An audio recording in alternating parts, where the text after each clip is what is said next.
मेरा भी एक सपना था कि हमारा देश कैसा हो। जब भी मैं विदेश जाती थी तो मुझे लगता था कि यहाँ कितना अच्छा है, सब कुछ साफ सुथरा, neat and clean, very well discipline. हमारा देश में ऐसा क्यों नहीं है? जब भी मैं वापस आती थी हमारे देश में तो मुझे बहुत दुख होता था कि ऐसा क्यों नहीं है, हमारा देश भी ऐसा होना चाहिए। तो मुझे कहते हैं कि भले देर से हो लेकिन खुली आंखों से देखा गया सपना सच होता है, और मैं स्वयं को बहुत सौभाग्यशाली मानती हूँ कि मेरे जीवन काल में मोदी जी के नेतृत्व में मैंने इन सपनों को सच होते देखा है। मैं इन सपनों को सच होते देख रही हूँ, एक नए भारत का निर्माण होते देख रही हूँ, न्यू इंडिया बनते देख रही हूँ। मोदी सरकार के वैसे अनगिनत उपलब्धियां हैं, बहुत सारे हैं, जैसे किसानों के हित में, जवानों के लिए, वेलफेयर के लिए, और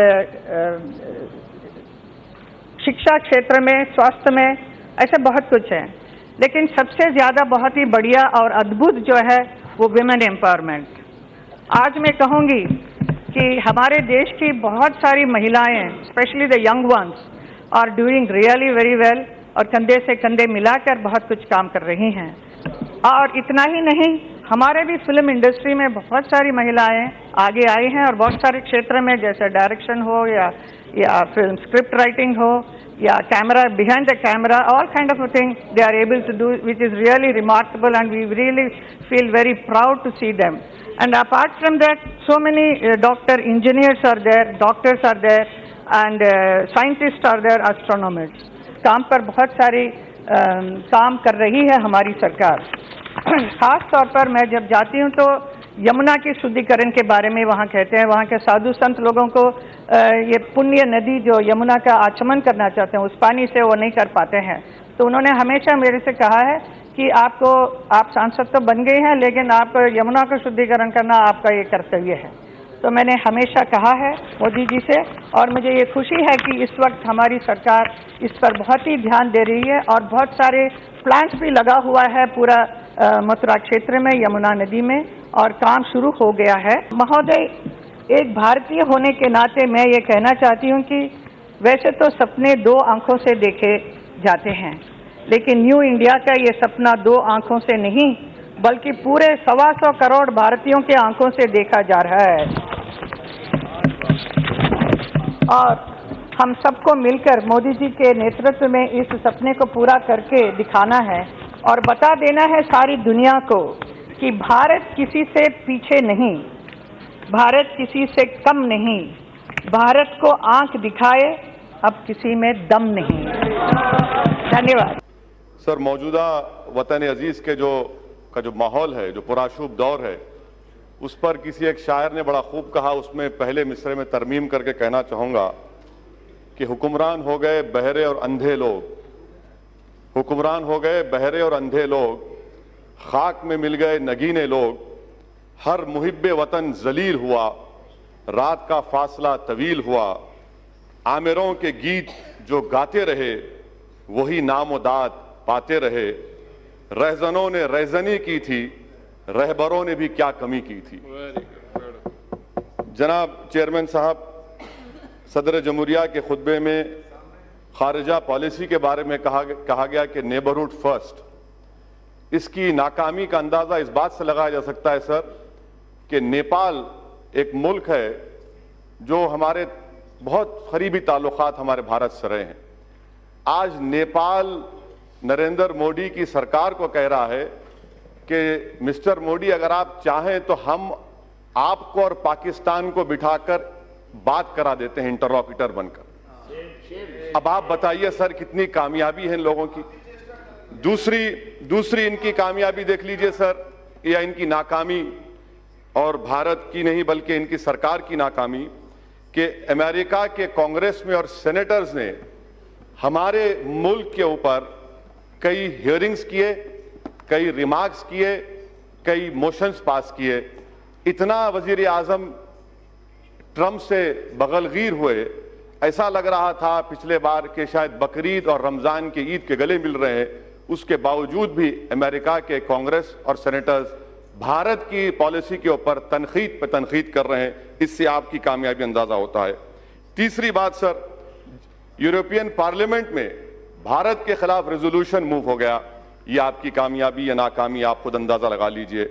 सर, कश्मीर की पॉलिसी, बड़ा अफसोस होता है सर, और मैं समझता हूं कि इस ऐवान की तौहीन भी हुकूमत कर रही है कि गोरी चमड़ी के डिप्लोमेट्स को लेकर कश्मीर को लेकर जाते हैं, मगर भारत के अवाम ने जिसको मुंतखब किया उनको नहीं ली जाती। आखिर क्यों डरते हैं आप इन डिप्लोमेट से, इन फॉरेन कंट्रीज से?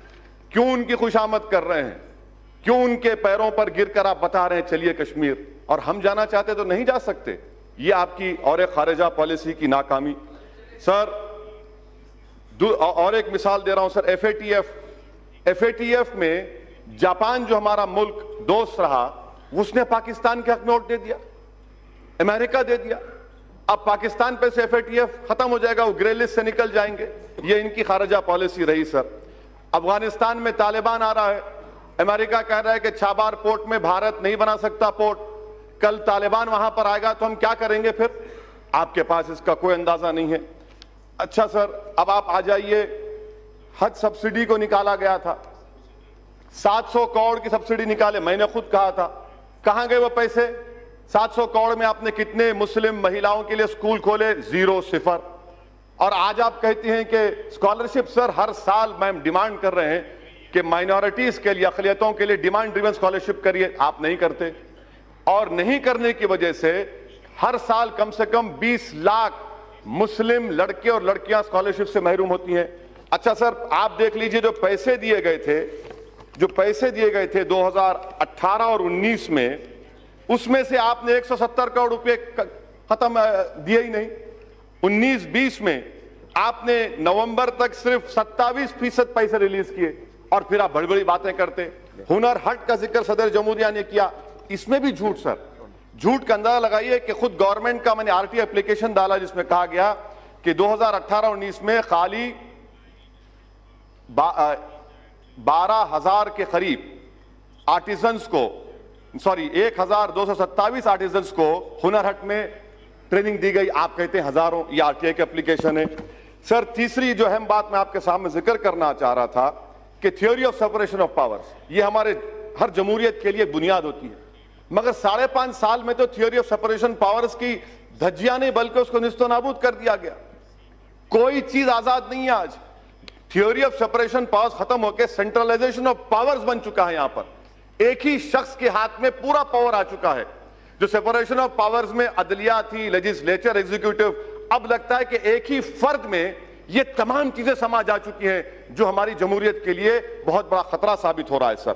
चौथी बात सर, जिसका जिक्र मैं आपके सामने करना चाह रहा हूं कि सरकार बार बार कहती है कि और सिटीजन अमेंडमेंट एक्ट, सर इस पार्लियामेंट की तारीख में यह पहला कानून बनाया गया जिसमें मजहब का नाम लेकर हिंदू, मुसलमान, बौद्ध, ईसाई, पारसी, कभी 70 साल में इस तरह का कोई कानून नहीं बना इस पार्लियामेंट में।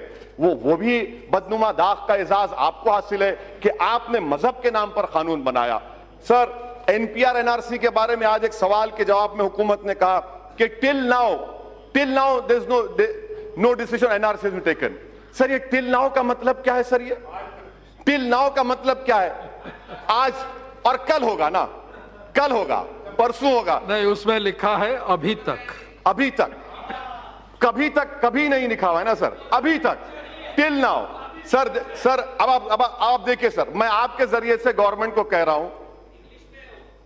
जी यस सर, मैं थम्स अप हूं, आप शेक्सपियर पढ़े हैं मुझे मालूम, और मैं आपको कह रहा हूं कि अभी सर मैं अभी हलवा और पूहा खा के आऊं इसलिए अच्छा बोल रहा हूं।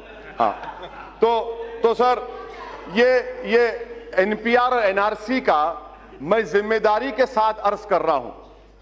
प्रधानमंत्री जब जवाब देंगे, बल्कि मैं प्रधानमंत्री को जरा हिम्मत करके कह रहा हूं, आपको चैलेंज कर रहा हूं प्रधानमंत्री को, आप ये बता दीजिए कि एनपीआर एनआरसी क्या एक सिक्के के दो रुख नहीं है?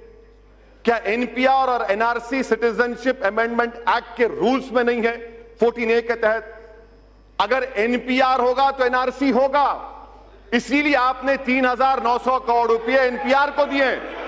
और एनपीआर, सर सुन लीजिए, एनपीआर के सर इन तमाम से पूछिए कि 2003 के रूल्स में कितने मर्तबा नेशनल पॉपुलेशन रजिस्टर लिखा गया है? कितने मरतबा national register of Indian citizen लिखा गया है, इनको पता ही नहीं है।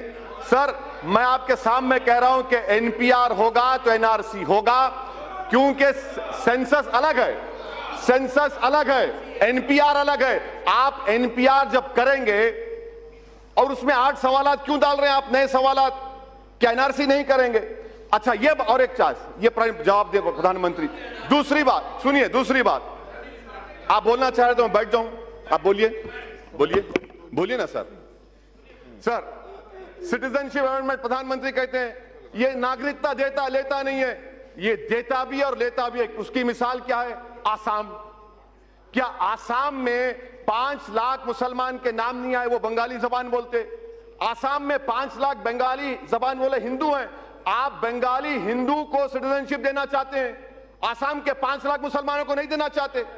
क्या आसाम के असेंबली में आपने नहीं कहा, आपकी सरकार ने? सिटीजन अमेंडमेंट एक्ट ये है, एनपीआर होगा, नहीं घुसपैठी नहीं, घुसपैठियों का बाप हूं। सर सुनिए, एनपीआर होगा तो एनआरसी होगा। आसाम में जो घुसपैठी हैं, आसाम में जो घुसपैठी हैं मुसलमान घुसपैठी हैं, बंगाली हिंदू नहीं है। सर मैं खत्म कर रहा हूं 2 मिनट में सर। ये तो एनपीआर एनआरसी में कोई फर्क नहीं है सर, एनपीआर एनआरसी एक ही है सर। एनपीआर होगा तो एनआरसी होगा। प्रधानमंत्री बता दें कि आसाम के 5 लाख बंगाली हिंदुओं को सिटीजनशिप नहीं मिलेगी CAA के तहत। सर आखिर में सर मैं आपको बताना चाहूंगा कि ये जो मुल्क में जो माहौल है, प्रधानमंत्री और गवर्नमेंट कह रही है क्यों हो रहा है एहतजाज? प्रधानमंत्री ने खुद कहा था कि मैं मुस्लिम महिलाओं का भाई हूं। आज मुस्लिम महिला उनके खिलाफ खड़ी है तो भाई को नाराजगी क्यों हो रही है, एहतजाज क्यों हो रहा है? सर ये जो लड़ाई है ना सर, ये हमारे वजूद और बका की लड़ाई है। अगर हम इसमें नाकाम हो जाते हैं तो हम खत्म हो जाएंगे। इसीलिए हम कह रहे हैं कि आप कैटेगोरिकली खड़े रहिए और खड़े रहकर कहिए मौजूदा वतन में जो माहौल है सर, ऐसा माहौल है कि 1933 का जर्मनी का माहौल है, 1938 का जर्मनी का माहौल है, 1948 का 38 का मुसोलिनी का माहौल है। आज हर जगह पर अब सिर्फ बाकी क्या रह गया मालूम सर? बाकी हिटलर ने भी इन्हें सेंसस किया था, उसके बाद यहूदियों को गैस का चैम्बर में डाल दिया। मुसोलिनी ने भी 1938 में सेंसस किया था, उसके बाद पूरी जायदाद रोमा और यहूदियों की छीन ली। अब वही हाल यहां पर होने वाला है मुसलमानों के साथ, वही हाल होने वाला है सर, वही हाल करने वाले हैं। इनका मकसद ही वही है, इनका मकसद मैं खत्म कर रहा हूं सर, मैं खत्म कर रहा हूं सर। और दिल्ली में क्या हो रहा है? इतने पावरफुल होम मिनिस्टर हैं, 3-3 गोलियां चलती हैं, ये लॉ एंड ऑर्डर है आपका। कैपिटल ऑफ द कंट्री में सर, कैपिटल सर खत्म करो, 1 minute lakh, capital of the country में 3-3 गोलियां चलती हैं। गोली मारो देश के गद्दारों को, मारो मुझे, कहां मारते मारो, बताओ, मारो मुझे, हिम्मत है तुमको, मारो मुझे, मैं मरने तैयार हूं। सर ये बुज़दिल हैं, ये संविधान को खत्म करना चाहते हैं, भारत को हिटलर और मुसोलिनी का मुल्क बनाना चाहते हैं, इसलिए मैं इसकी मुखालिफत करता हूं सर। Thank you sir. अगर आप चाहते हैं गरीब हर वंचित इंसान की आवाज आप तक पहुंचे तो हमारे चैनल को सब्सक्राइब करें और बेल आइकन का बटन दबाना ना भूलें। देखते रहिए बहुजन न्यूज।